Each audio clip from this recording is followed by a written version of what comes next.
All right, welcome back to the channel. So we are just a few weeks away from a tremendous fight between Errol Spence Jr. and Danny Garcia. There was a question asked of Hall of Fame. I believe he's in the Hall of Fame. If he's not, he will be. Stitch Duran, who is a world famous cut man, about the impact of the accident, Errol Spence Jr.'s accident on the Danny Garcia fight. And he says absolutely it may have major effects, swelling, cuts, and the like. But let's talk about that and see what that means for the fight in this video.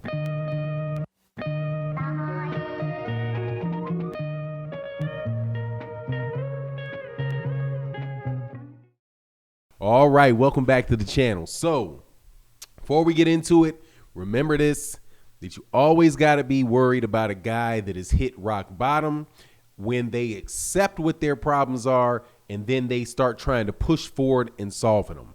And that's where I think Errol Spence Jr. is. The man hit rock bottom with a car accident. I do believe that he was kind of heading that way over the last couple fights. But now that he's had that car accident, the dude has been very upfront, very straightforward about what he was going through before that, the changes that he made to his life. And I think, and many people believe, that that is going to show itself very positively in the fight against Danny Garcia. However, not everybody thinks that, because it's very reasonable to assume or to worry about if you, or let me change that. If you like Errol Spence Jr., you're worried about it. If you don't like Errol Spence Jr., you're hopeful that something's wrong with him, right?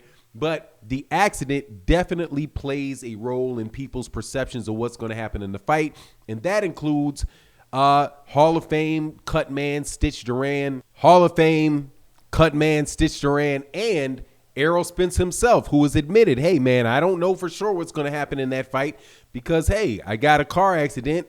I feel good now. It was a little bit strange getting into sparring. I'm feeling like I'm 100%. But, hey, man, we're going to have to see in the fight.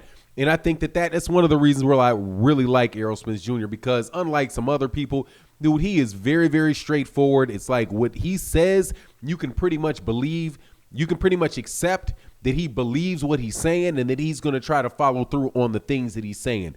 One of the things that I really like about Errol Spence Jr., the thing that I really like about his whole camp, just very straightforward people. So since they said it, and hey man, it's just reasonable for Stitch Duran to talk about it and say, hey, yeah, I think that there is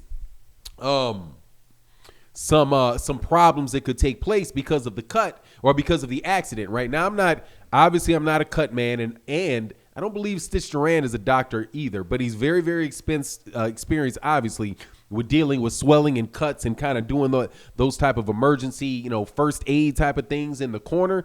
And he's obviously had a lot of experience. I'm not sure how much experience he's had with guys that have had car accidents, but even when I looked at like the car accident, it didn't look like he had any type of cuts or anything around his face, right? I mean, some small like lacerations and things, but it didn't really seem like there was anything like here or here, right?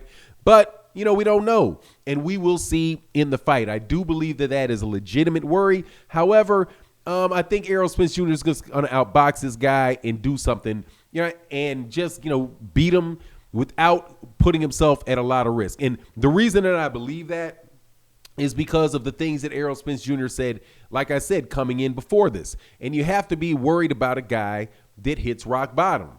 And what I mean by that is once somebody realizes that they are like everything that everybody was telling them along the road, right, that they weren't listening to him,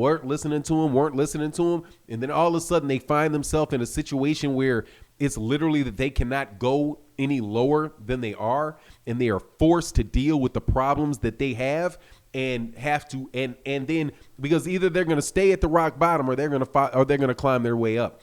The vast majority of people, when they hit rock bottom and they just stay there, right? They're not looking up at the top of that well and thinking, man, how in the world am I going to get out of here? Well, the way that you get out of there is you just take one step at a time, right? You just try to see if you can climb up. You can climb up that well. If you fall down, you got to climb it up. You got to climb up again, because the only other option is for you to stay at the bottom, right?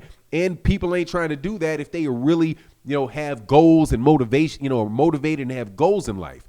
right? But if somebody just quits and they, just woe is me, they'll stay there forever, and that nothing will change. Now, I do believe that I see some fighters that are in those situations where even though they continue to get fights, they're still kind of at the rock bottom because they've not really decided that they're going to do what they need to do to get back to where they actually want to be.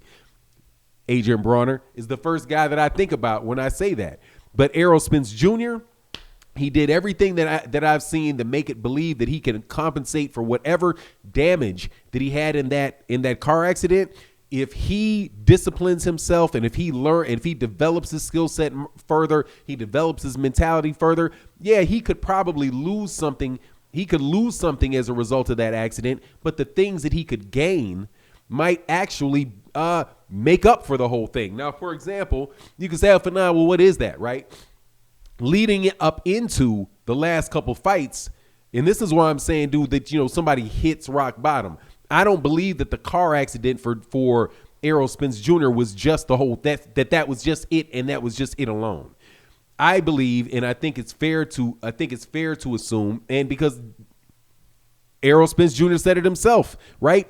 Bomac, Terrence Crawford's trainer, said it himself. Now, he said it in a way that I thought was highly inappropriate, saying, drunk ain't shit. Like, yeah, but neither is a duck artist, dog, who's still fighting like a prospect, all right? Like, come on, Terrence Crawford. Yeah, first of all, Terrence had something skimmed back by the back of his head. So, it ain't like people are just really,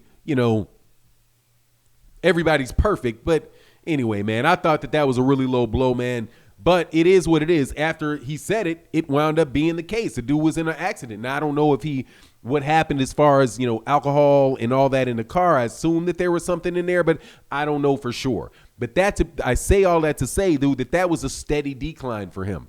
And Errol Spence Jr. says that the decline started because of the fact that he would have these big, long layoffs, and he would have, he went from, like training year round to, training, when the fight gets announced, training a little bit in between fights to getting all the way to the point where he wasn't doing anything, any type of working out or anything until the fight got announced, right? And then when the fight got announced, then he would train. But he's spending most of his training camp losing weight. And that's something that he said. He said that happened in the Mikey Garcia fight.